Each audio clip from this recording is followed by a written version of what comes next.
Welcome to Honeybee, real stories of love, lies, and betrayal, where every truth stings. Let's begin. My name is Joe, and the words I overheard from a nurse right after I said goodbye to my dying wife shattered my entire world. Denise and I had been married for 23 years by the time she took her last breath in that hospital room. 2 decades and more of what I believe was love, teamwork, and shared life.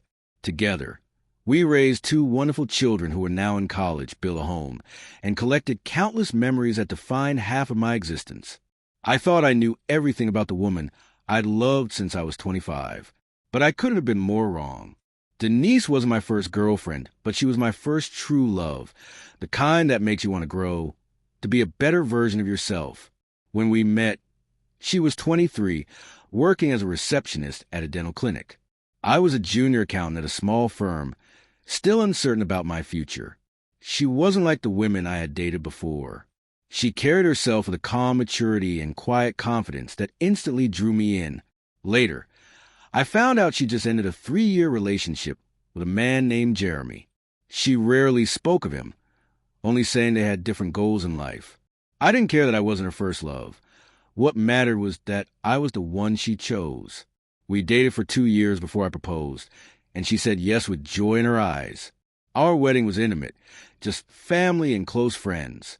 Like any couple, our early marriage came with its challenges, adjusting to living together, money worries, in-laws, and career stresses. Denise could be distant at times, especially when overwhelmed. She had a way of closing herself off emotionally, which concerned me, but I learned to give her space until she was ready to talk. When she became pregnant, everything changed for better. Pregnancy lit her up in a way I'd never seen before, happier, more affectionate. She poured herself into preparing for motherhood. Our daughter, Sophia, and son, Carl, were both born healthy. Sophia inherited Denise's dark hair in my eyes, while Carl resembled her more, but carried my stubborn streak from the start. Watching her with our babies revealed a side of her I'd never known, gentle, endlessly patient. My love for her grew deeper. Those early years of parenting were exhausting yet beautiful. Denise left her job to stay home, a decision that stretched us financially, but we managed. She was an extraordinary mother, the kind who cherished every milestone, organized big birthday parties, and volunteered at school. The children adored her, and she seemed to live for them. As time went on, our marriage settled into a steady rhythm. We had ups and downs like any couple, but I came to understand her moods, giving her space when she needed it. Denise wasn't overly affectionate, but she expressed love in other ways, through little acts of care, remembering details, and standing by me when I decided to start my own accounting firm. Sophia grew up artistic like her mother, always sketching or crafting, while Carl leaned toward logic and sports. By the time they reached high school, I thought we'd survived the hardest seasons of family life. We began dreaming about what we'd do once the kids left for college. Maybe traveling, maybe chasing things we had put off. Sophia graduated and left for another state to study art therapy. Carl chose a business program 4 hours away. Suddenly, the house was quiet. Denise struggled with the emptiness more than I did. She had been mom for so long that she didn't know who she was without the kids. She toyed with the idea of working again or volunteering, but nothing seemed to stick. I told her to take her time. We were financially secure enough for her to find her own path. It was during the still chapter of our lives that Denise discovered the lump. A Tuesday morning in March, she called me into the bathroom, her face pale with worry. She guided my hand to the small, firm mass in her breast. We tried to stay calm, but I scheduled a doctor's appointment that day. The weeks that followed were a blur. Tests, appointments, waiting. I went with her to each one, watching her mask her fear, though I could see right through it. When the doctor finally said the words, breast cancer, Denise broke down. For the first time in years, I saw her sob uncontrollably. I held her and promised we'd fight it together. The doctors were hopeful. Surgery, chemotherapy, radiation, it was caught early. The following 6 months tested us like never before.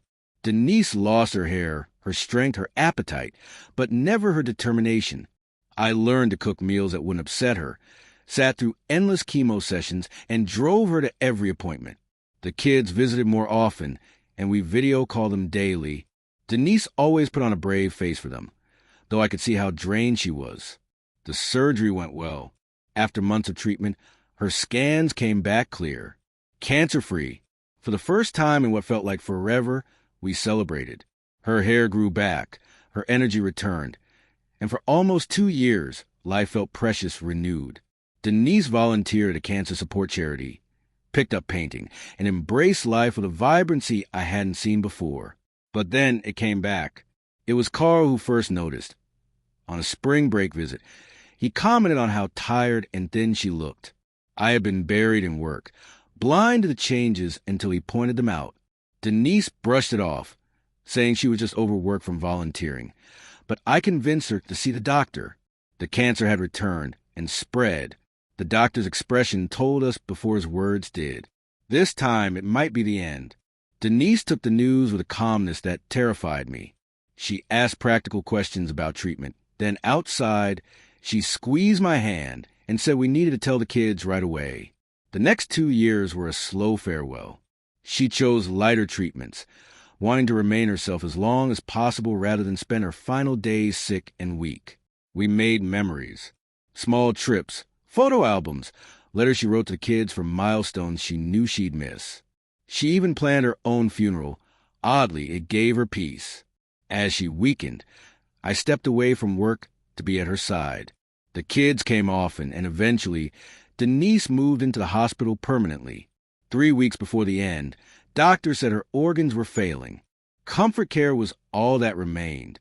Denise accepted it with grace, saying she was tired and ready to rest. The final week was unbearable.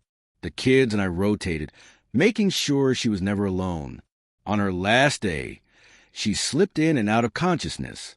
Sophia and Carl had just stepped out when I sat beside her, holding her hand, recounting our memories, our wedding, the birth of our children, the milestones we celebrated. I told her how much I loved her and how grateful I was for our 23 years together. Around 9:30 that night, she passed peacefully, quietly, just as she would have wanted. I sat there numb, still holding her hand, trying to comprehend that she was gone. After a while, I kissed her forehead, whispered that I would take care of the kids, and went to inform the nurses. And then it happened. As I reached for the door, I heard 2 nurses in the hallway. They mentioned the husband, me, and how devoted I'd been. But then one said something that froze me in place. She spoke of Denise confessing to a man just a day before, admitting to carrying a secret all these years, that I'd raised another man's children without knowing. My chest tightened, my legs weak. At first, I told myself they must be speaking about another patient. But deep down I knew. When the nurses saw me, guilt flashed across their faces. I confronted them. One tried to dismiss it, but eventually they admitted Denise had spoken to a man during one of my short absences. His name appeared on the visitor log, Jeremy Williams, her old boyfriend. He'd visited several times. I returned to Denise's room, staring at her still face, searching for answers I'd never get. 2 decades of marriage. 2 children I loved more than life itself. And now, everything I thought I knew was in question. When Sophia and Carl arrived, I hugged them and told them their mother had passed peacefully. I couldn't destroy them with the truth. Not then. Later, after the funeral, I had DNA tests done. The results confirmed it. Neither Sophia nor Carl were biologically mine. My life, my marriage, my family, built on a lie Denise carried to her grave. Now, I'm left with an impossible choice. Do I tell them the truth or protect them from it? They've already lost their mother. Do they need to lose their father too? Even if I was never their biological one, I don't know what the right answer is. What I do know is this: biology doesn't define love. Sophia and Carl are still my children. They're the family I raised, the people I'm proud of, the ones I'll always stand by. Denise may have broken my trust, but she gave me them.